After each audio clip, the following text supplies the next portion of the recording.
The Antarctic wind howled outside the research station's reinforced walls as Dr. Alina Vasiliev stared at the readings on her tablet for the 100th time. The data hadn't changed, but she still couldn't believe what she was seeing. The energy signatures from 2 kilometers beneath the ice defied every known law of physics. "Dr. Vasiliev, you need to see this." Marcus Wung, her lead geological engineer, burst into her office, his usual composed demeanor shattered by excitement.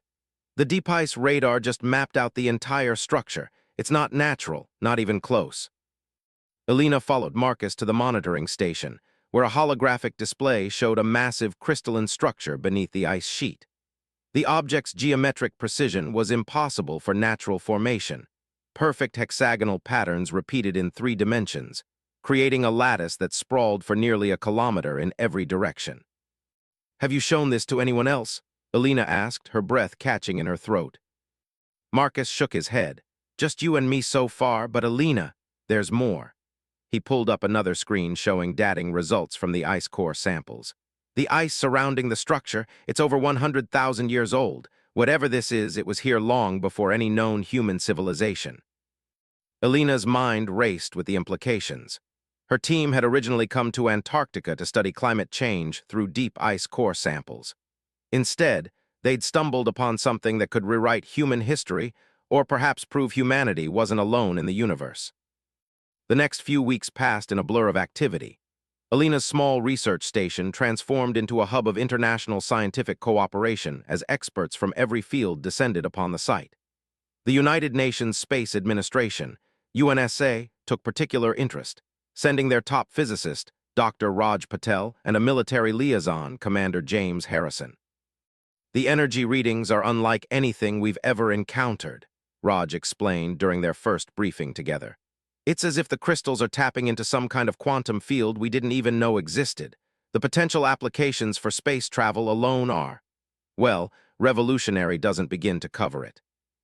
Commander Harrison remained skeptical. "What we need to understand is whether this poses any threat. We're dealing with technology that's at least 100 millennia old. Who built it? Why here? And most importantly, are they still out there?" Alina understood his concerns, but her scientific curiosity burned stronger than her fear. Each day brought new discoveries as they carefully excavated through the ice.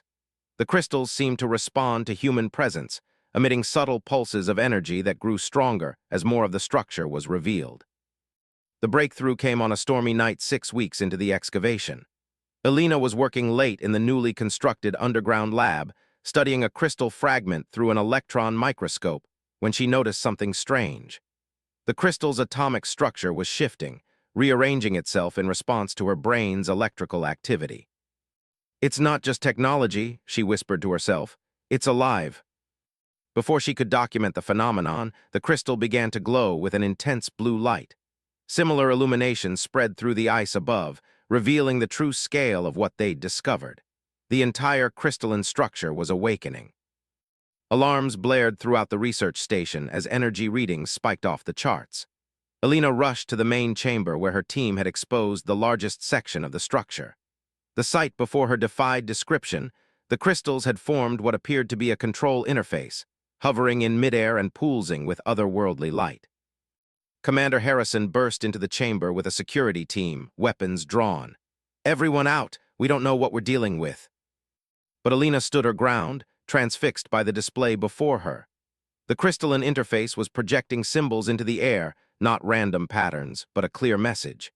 As she watched, the alien script began to transform, rearranging itself into recognizable Earth languages. "Welcome, inheritors," Alina read aloud, her voice trembling. "You have awakened the Nexus. Your species' trial begins now." The message faded, replaced by a stream of technical data that made Raj gasp in amazement. These are blueprints," he said, frantically recording everything with his tablet. "They're showing us how to manipulate gravitational fields at the quantum level. This changes everything we know about physics." As the team worked to understand what they'd discovered, none of them noticed the subtle pulse of energy that shot upward through the ice, through the atmosphere, and into deep space.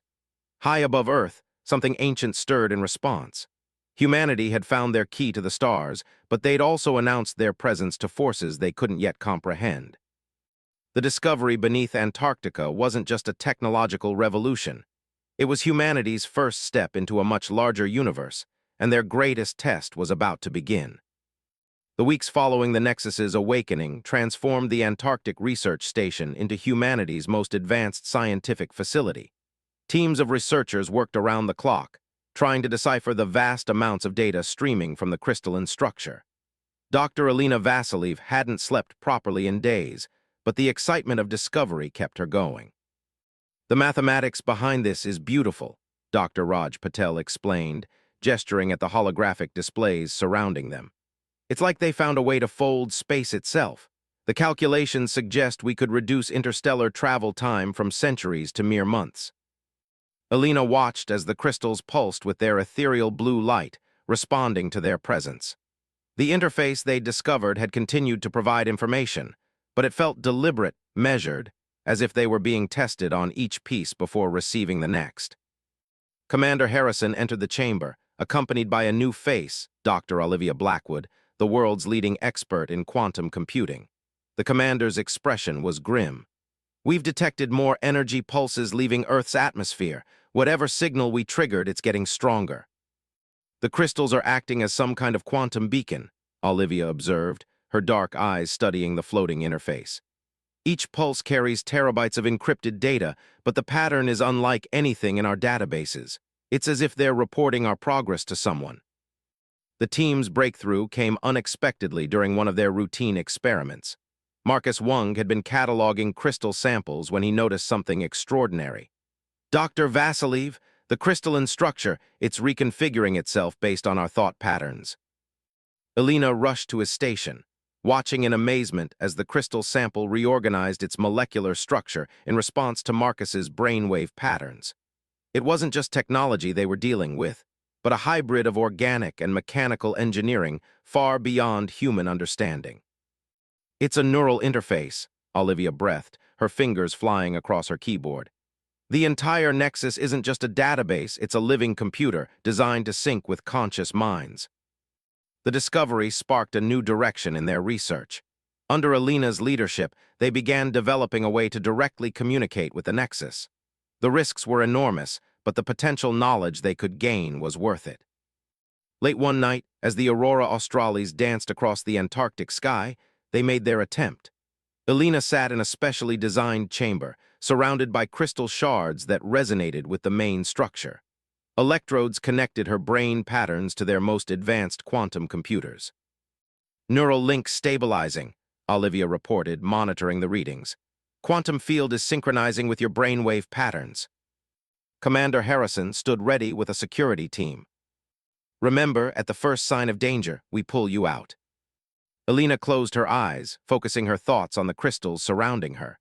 The world seemed to fade away, replaced by streams of pure information. The Nexus wasn't just showing them technology, it was revealing the fundamental nature of reality itself.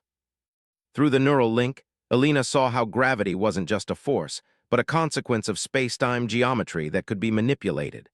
The Nexus showed her how civilizations across the galaxy had discovered this truth, each finding their own path to the stars. But something else lurked beneath the technical data: emotions, memories, echoes of the beings who had created this system. They called themselves the Meridians, and they had seeded these nexus points throughout the galaxy, waiting for species worthy of joining their interstellar network. Suddenly, the neural connection surged. Alina gasped as new information flooded her mind, not just theoretical physics, but practical applications. She saw designs for engines that could bend space, shields that could defend against the forces of black holes, and power sources that could harvest energy from the quantum fabric of reality itself. "Energy spike," Olivia shouted, her voice seeming distant. "The entire Nexus is activating." Through her neural link, Alina understood what was happening. Their successful connection had triggered the next phase of the trial. The Nexus wasn't just teaching them, it was preparing them for contact. The crystal chamber hummed with power as a new message formed in the air. "First trial completed. The inheritors have demonstrated understanding. Preparation for physical contact initiating. The Meridians approach." Commander Harrison's radio crackled with urgent reports. All around the world, Astronomical observatories were detecting massive objects decelerating at the edge of the solar system. The Meridians weren't just sending data anymore, they were coming to meet humanity face to face. As Alina was disconnected from the neural interface, she knew they had crossed a point of no return. Humanity had proven they could understand the knowledge being offered, but understanding was only the first step. Now they would have to prove they were worthy of wielding it. The Antarctic night was pierced by another pulse from the Nexus, stronger than any before. High above, the approaching Meridian ships responded with pulses of their own. Humanity's greatest test was about to begin, and Alina Vasiliev and her team stood at the center of it all. The world held its breath as the Meridian ships entered the solar system. Their vessels defied conventional understanding, massive structures of crystalline matter and energy that seemed to phase between dimensions. Through powerful telescopes, astronomers watched as 3 of these ships, each larger than Earth's moon, took up positions in high orbit. In the Antarctic Research Station, Dr. Alina Vasiliev and her team worked frantically to prepare for first contact. The Nexus had become increasingly active, its pulses synchronizing with signals from the approaching ships. Multiple quantum signatures detected, Dr. Olivia Blackwood announced, her hands dancing across holographic displays. They're using the same technology as the Nexus, but on a scale we can barely comprehend. Commander Harrison coordinated with military forces worldwide, all of whom had their weapons trained on the visitors, though everyone knew such defenses would be useless against beings capable of crossing interstellar space. The Meridians made their first move at dawn. A smaller vessel, still the size of a carrier ship, descended through Earth's atmosphere with impossible grace. It came to rest hovering above the Antarctic Research Station, its crystalline surface refracting the morning sun into brilliant rainbow patterns across the ice. "They're initiating contact through the Nexus," Alina reported, watching as new symbols appeared in the interface chamber. The alien script transformed into Earth languages, displaying a message that would change humanity forever. "Greetings, children of Earth. We are the Meridians, guardians of the stellar paths. Your discovery of the Nexus has marked you as potential inheritors. But knowledge without wisdom brings only destruction. You must be tested." Before anyone could respond, the chamber filled with light. When it faded, 3 beings stood before them. Their forms were vaguely humanoid but composed of shifting crystalline patterns that pulsed with internal energy. Each Meridian stood nearly 3 meters tall, their bodies radiating an aura of ancient power and intelligence. The central figure stepped forward, its voice resonating directly in their minds. "I am Zareth, first speaker of the Meridian Consensus. We have watched your species since you first gazed at the stars with wonder. Now you stand at a crossroads." Dr. Raj Patel found his voice first. "What kind of test do you mean? We've already demonstrated we can understand the Nexus's technology." "Understanding is merely the beginning," another Meridian introducing itself as Verleth responded. "The power to bend space and gravity is the power to reshape reality itself. Throughout the galaxy's history, many species have discovered this knowledge. Some used it to explore and create. Others—" The being's crystalline form darkened momentarily. Others brought only devastation. The 3rd Meridian, Kintara, moved to the Nexus interface. "Your species is young, but we see great potential in you. You have achieved much despite your limitations. Now you must prove you can wield greater power responsibly." Commander Harrison stepped forward, his military bearing unwavering before the alien beings. "And if we refuse this test?" "The Nexus will be deactivated," Zareth stated simply. "Your species will be left to find its own path to the stars, however long that may take. We do not force advancement upon those who are not ready." Alina felt a familiar sensation. The Nexus was connecting with her mind again, but this time the connection was stronger, clearer. Through it, she saw glimpses of other worlds, other civilizations that had faced this moment. Some had succeeded, becoming part of a vast network of spacefaring races. Others had failed, their ambition or fear leading to their downfall. "The trial has 3 parts," Kintara explained. "First, you must demonstrate your ability to use our technology without destroying yourselves. Second, you must prove you can cooperate as one species, setting aside your internal conflicts for the greater good. Finally, you must show us something we have not seen in our millions of years of existence, a unique contribution only humanity can offer to the galactic community." Marcus Wung, who had been quietly observing, spoke up. How long do we have? Time is part of the test, Verleth answered. You must determine when you are ready for each trial, but know that from this moment forward, every action your species takes will be evaluated. We will be watching, though you may not always see us. The Meridian's forms began to fade, but Zareth had one final message.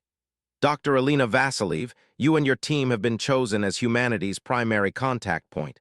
Through the Nexus, you will receive guidance for the trials ahead. Remember, we do not seek perfection but potential. Show us who humanity truly is. With that, the Meridians vanished, leaving behind a chamber humming with energy and a team of humans facing the greatest challenge in their species' history. The Nexus pulsed with new information. The first trial was beginning. Alina looked at her colleagues, seeing in their eyes the same mix of fear and determination she felt. They had unlocked humanity's path to the stars, but the real journey was just beginning. Above them, the Meridian ships maintained their silent vigil, waiting to see whether humanity would rise to meet their potential or fall victim to their own limitations. The first signs of trouble came 3 days after the Meridian's departure. Alina was awakened by urgent calls from multiple world leaders. Protests had broken out in major cities worldwide. Some demanded immediate access to the alien technology, while others called for the destruction of the Nexus, seeing it as a threat to human independence. They're afraid, Commander Harrison observed, watching news feeds in the station's command center. Can't say I blame them. We've just been told we're essentially taking a species-wide entrance exam. Dr. Olivia Blackwood rushed into the room, her usual composed demeanor shaken. We have a situation. Someone tried to hack into our quantum network. They were after the Nexus data. The attempted breach was just the beginning. Within weeks, the Antarctic Research Station became the center of an international power struggle. Nations began positioning military forces under the guise of protecting the facility, while corporate entities offered billions for exclusive access to the technology. Alina found herself thrust into the role of not just scientist, but diplomat. We can't afford to let our fears divide us, she argued during an emergency United Nations session. The Meridians aren't just testing our technological capabilities, they're watching how we handle this as a species. Dr. Raj Patel had made the first breakthrough in understanding the practical applications of the Nexus technology. His team successfully created a small-scale gravitational field manipulator, proving that humans could indeed replicate the alien science. But the achievement was overshadowed by growing global tensions. The turning point came from an unexpected source. Marcus Wung, working late one night with the neural interface, discovered something in the Nexus data that changed everything. It's not just scientific knowledge they left us, he explained to Alina. There are records of other civilizations that faced these trials. Some succeeded, some failed, but all of them faced the same challenge we're facing now. Through the Nexus, they learned of species that had destroyed themselves fighting over advanced technology and others that had united, using their differences as strengths rather than sources of conflict. The message was clear. The first trial wasn't just about understanding the technology, but about proving they could handle it responsibly. Alina made a bold decision. With support from Commander Harrison and the UNSA, she initiated the Open Nexus Protocol.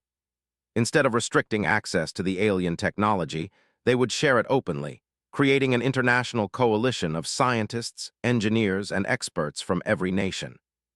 We're stronger together, she announced to the world. The Meridians aren't testing individual nations or organizations, they're testing humanity as a whole. Let's show them what we can achieve when we work as one. The strategy was risky, but it worked. As knowledge spread, cooperation replaced competition. Research teams around the globe began working together, each contributing their unique perspectives and expertise. The Nexus responded to this shift, revealing more of its secrets as humanity demonstrated its ability to collaborate. Days turned into weeks as progress accelerated. In Beijing, scientists developed quantum communication systems based on Meridian principles. In Nairobi, engineers created the first prototype of a gravity manipulation engine. In Rio de Janeiro, researchers unlocked the secrets of sustainable energy production using the alien technology. But the true test came when disaster struck. A massive solar flare, far more powerful than any in recorded history, threatened to devastate Earth's technological infrastructure. The Meridian ships remained motionless in orbit, watching to see how humanity would respond. Alina realized this was part of the trial, a challenge that required immediate, unified action. Using the Nexus technology, teams worldwide worked together to create a planetary shield grid. Nations shared resources and expertise without hesitation, knowing the survival of their species mattered more than individual interests. The shield held. When the solar storm passed, humanity had not only survived but demonstrated their ability to act as one in a crisis. The Nexus pulsed with approval and a message appeared in the interface chamber. First trial completed successfully. Unity in diversity observed. Proceed to second trial phase. Commander Harrison smiled for the first time in weeks. We did it. We actually did it. But Alina knew this was just the beginning. The Meridians had watched them weather their first real test, but 2 more trials remained. As she studied the new data streaming from the Nexus, she realized the next challenge would be even more demanding. The Meridians weren't just testing humanity's ability to use their technology. They were pushing them to transcend it, to show that humans could contribute something unique to the galactic community. In orbit, the Meridian ships shifted position, their crystalline surfaces blazing with new patterns. The second trial was about to begin, and this time, understanding alien technology wouldn't be enough. Humanity would have to prove they could innovate, create, and surpass their teachers. The second trial began with a riddle. The Nexus displayed a simple message: show us what we cannot see. At first, the meaning eluded Alina and her team, but Dr. Olivia Blackwood made a crucial observation while studying the Meridian's historical records. Look at their technological evolution, she pointed out. Every advancement follows the same patterns, the same logical progression. They've mastered the universe's physical laws, but they're bound by their own perfectionism. Alina understood. The Meridians had achieved nearly godlike technological sophistication, but their pursuit of perfection had led to predictability. They weren't looking for humans to simply replicate their achievements. They wanted to see something new, something uniquely human. Dr. Raj Patel had been experimenting with combining Meridian technology with human artistic expression. Their quantum field manipulators are incredibly precise, he explained, but they only use them for practical purposes. What if we showed them something different? The team worked tirelessly, combining the gravity manipulation technology with human creativity. Artists joined engineers, musicians collaborated with quantum physicists, and something extraordinary emerged. They created what they called a quantum symphony, a harmonious manipulation of space-time that transformed gravitational waves into music and light, dancing through dimensions in ways the Meridians had never imagined. When they activated their creation, the effect was breathtaking. The Antarctic sky came alive with aurora-like patterns that responded to human emotions and thoughts. The Meridian ships in orbit shifted position, their crystalline surfaces resonating with the display. Zareth appeared in the research station, but this time there was something different in the Meridian's crystalline features, something almost like wonder. In all our eons of existence, the being communicated, we have never seen gravity and space-time used for pure creation, for beauty alone. You have shown us what we cannot see. The second trial was complete, but the third and final challenge remained. The Meridians needed proof that humanity could contribute something lasting to the galactic community. The answer came from an unexpected source. Marcus Wung had been studying the quantum patterns of human consciousness through the Nexus interface. He discovered that human minds, with their capacity for illogical leaps and intuitive connections, interacted with the technology in unique ways. While Meridian systems sought perfect solutions, human consciousness embraced chaos and uncertainty, finding new paths through the quantum realm. We don't need to be perfect, Alina realized. Our greatest strength is our ability to adapt, to see connections where others see only disorder. The team proposed a bold idea to the Meridians. Humanity would help create a new kind of galactic network, not just a system for sharing technology, but for sharing experiences, stories, and perspectives. They would bridge the gap between the logical precision of Meridian science and the creative chaos of human imagination. Commander Harrison, who had watched humanity's progress with growing pride, supported the proposal. We're not just offering them technology, we're offering them a new way of seeing the universe. The Meridians deliberated for 3 days. When they returned, their decision shook the foundations of human civilization. Zareth, Verleth, and Kintara appeared simultaneously at major cities across the globe, announcing humanity's success in all three trials. "You have shown us that true wisdom comes not from perfection, but from embracing imperfection," Zareth declared. "Your species will bring new colors to the tapestry of galactic civilization." The transformation began immediately. The Meridians shared their complete knowledge of space travel, but more importantly, they invited humanity to help redesign the galactic communication network. Human artists and scientists worked alongside alien races, creating new ways of exploring and experiencing the cosmos. 1 year after the discovery in Antarctica, humanity launched its first faster-than-light vessel, the Horizon Breaker. Alina stood on its bridge alongside Commander Harrison, Dr. Blackwood, Dr. Patel, and Marcus Wung, watching Earth recede behind them. The ship's quantum drive hummed with power, its human-designed interface merging meridian precision with human intuition. "Where should we go first?" Harrison asked, gesturing at the star-filled display. Alina smiled, remembering how far they'd come from that first discovery beneath the ice. "Everywhere," she answered. "We'll go everywhere." As the Horizon Breaker engaged its drive, creating a bridge through space-time with a flash of light that was also a song, Alina understood what the Meridians had truly been testing. They hadn't just been looking for another technologically advanced species. They had been looking for a species that could teach them to see the universe anew. The great crystalline ships of the Meridians fell into formation around the Horizon Breaker, their surfaces now adorned with swirling patterns inspired by human art. Together, they set course for the galactic core, where representatives of 1,000 alien civilizations waited to welcome humanity into a community that spanned the stars. Humanity had changed space travel forever, not just through technology, but by showing that the path to the stars was paved with more than just scientific advancement. It required creativity, adaptability, and the courage to remain uniquely yourself even in the face of the unknown. As they accelerated toward their destiny, Alina knew this wasn't an ending but a beginning. Humanity's greatest adventure was just starting, and the universe would never be the same.